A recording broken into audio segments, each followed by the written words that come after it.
Hi, welcome to prep elevate students. आज के video में हम लोग अलजेब्रा के कुछ और क्वालिटी क्वेश्चन सॉल्व करेंगे। तो चलिए आइए देखते हैं क्या क्या क्वेश्चन इस लिस्ट में। तो हमारा पहला क्वेश्चन है a b c d are four positive real numbers such that a b c d is equal to 1। What is the minimum value of 1 plus a 1 plus b 1 plus C into 1 plus d. तो देखिए a b c d का product जो है ना 1 और 1 plus a 1 plus b 1 plus C into 1 plus d का minimum value पूछा जा रहा है। तो मिनिमम वैल्यू कैसे निकालेंगे? 1 plus A into 1 plus B into 1 plus C into 1 plus D, इसका हमें मिनिमम वैल्यू पता करना। तो हम एक चीज़ जानते हैं कि for any two numbers 1 A plus B by 2 is greater than और equal to root under A B. मतलब arithmetic mean of any two numbers is greater than और equal to geometric mean of those numbers. तो यहाँ पे जो अगर हम लोग इस दो नंबर का 1 और ए का देखें तो हम लोग लिख सकते हैं 1 plus A by 2 is greater than और equal to root under 1 into A लिख सकते हैं। दो नंबर का अरिथमेटिक मीन सेम दो नंबर के ज्योमेट्रिक मीन से ज़्यादा या फिर इक्वल होता है, और इसको हम लोग लिख सकते हैं 1 plus A is greater than और इक्वल टू 2 इंटू ये रूट अंडर ए। ठीक है, 1 plus A is greater than और equal to root under 2 root A. तो similarly 1 plus B is greater than और इक्वल टू 2 रूट बी होना चाहिए।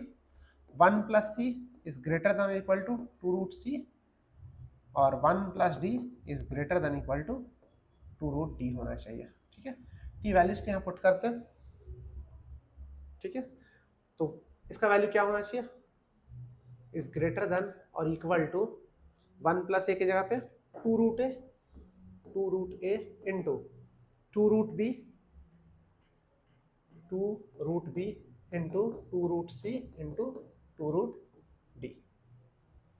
सो greater than और इक्वल टू होना चाहिए 2 2 जा 4 2 जा 8 16 इंटू रूट अंडर ए बी सी डी 16, और ये बी सी डी का वैल्यू क्या 1 था शायद, 1 इंटू 1 मतलब ग्रेटर देन इक्वल टू 16। तो इसका जो मिनिमम वैल्यू होगा 16 या उससे ज्यादा है, मतलब मिनिमम वैल्यू 16, आंसर सी। ठीक है, तो ये अरिथमेटिक मीन और ज्योमेट्रिक मीन का अगर कॉन्सेप्ट आपको पता तो फिर ये क्वेश्चन इजी है।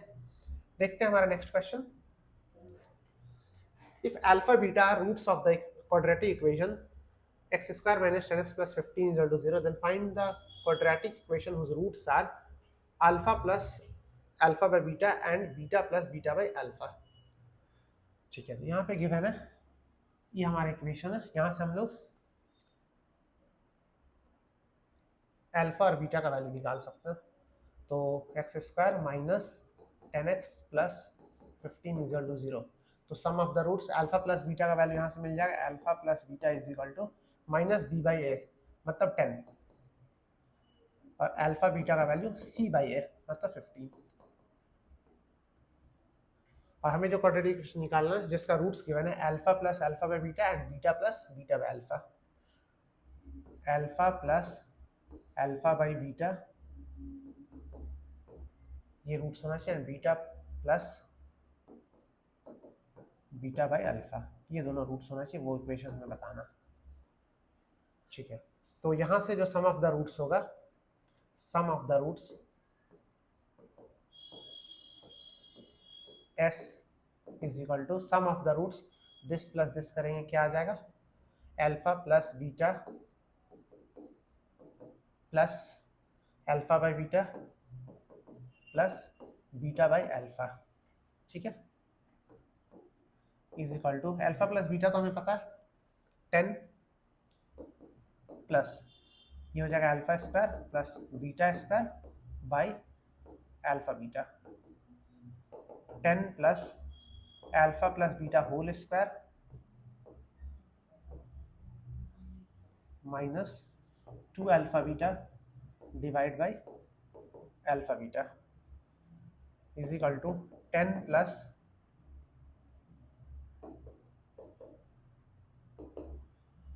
अल्फा प्लस बीटा गिवन है, ये भी शायद 10 है ना, हाँ 10, तो 100 हो गया माइनस अल्फा बीटा 15, तो ये 30 हो गया, डिवाइड बाई अल्फा बीटा 15, तो ये हो गया 10 plus 70/15, 14/3, 44/3।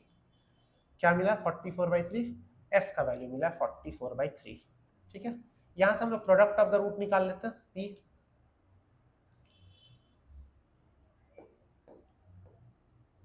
Product of the roots p, this into this, alpha beta plus alpha plus beta plus 1,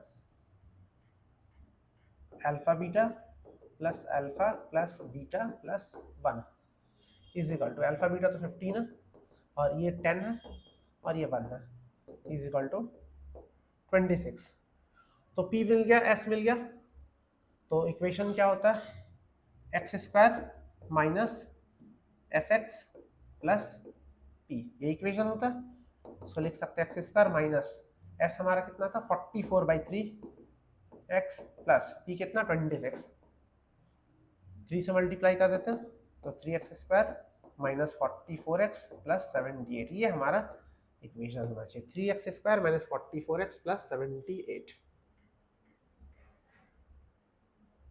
3x square minus 44x plus 78। ठीक है, ये हमारा इक्वेशन हो जाएगा। ये क्वेश्चन टफ नहीं था, थोड़ा लेंथी था। चलिए देखते हैं हमारा नेक्स्ट क्वेश्चन क्या है।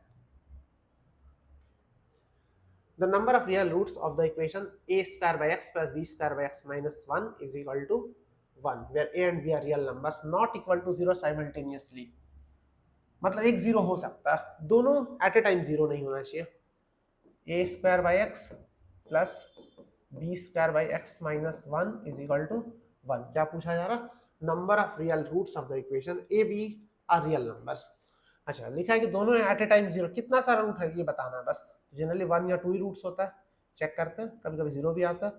तो बोला है कि ए और बी दोनों एट ए टाइम जीरो नहीं होना चाहिए। फर्स्ट केस लेते हैं, ए इज जीरो,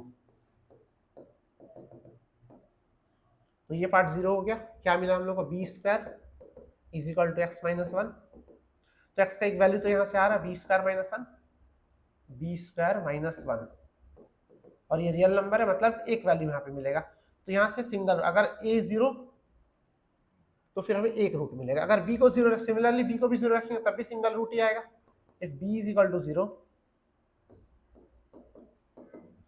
तो भी वही मिलेगा, b is equal to zero, a square is equal to x, और x का वैल्यू फिर से रियल, एक ही रूट आएगा। यहाँ पे भी सिंगल रूट आ रहा, इधर से भी सिंगल रूट ही आ रहा। ठीक है, यहाँ से क्या आ जा रहा? अगर इसको जीरो करेंगे तो x is equal to a square, और ये रियल नंबर तो सिंगल रूट आएगा। दोनों केस में सिंगल रूट। तीसरा केस एक और हो सकता है, जब दोनों में से कोई भी जीरो नहीं है, when a is not equals to 0 and b is not equals to 0, तो यहाँ पे देखिए क्वाड्रेटिक इक्वेशन बनेगा, a square by x plus b square by x minus 1 is equal to 1। दोनों में से कोई भी जीरो नहीं, इसको सॉल्व करने की जरूरत नहीं, यहाँ से पता चला क्वाड्रेटिक इक्वेशन है मतलब दो रूट्स आएंगे, यहाँ पे 2 रियल रूट्स आएंगे। ठीक है, पूछा क्या क्वेश्चन में? कितने सारे रूट पॉसिबल है, तो इस केस में सिंगल रूट था, इस केस में दो, मतलब आंसर 1 और 2 हो जाएगा। ठीक है, 1 रूट भी हो सकता है, 2 रूट भी हो सकते हैं, दोनों चांसेस है, तो इधर 1 और 2। ठीक है, तो इस वीडियो में हम लोग इतना ही, हमने 3 क्वेश्चन सॉल्व किए जो क्वालिटी क्वेश्चन थे। नेक्स्ट वीडियो में हम लोग कुछ और क्वेश्चन सॉल्व करेंगे। Thank you for watching.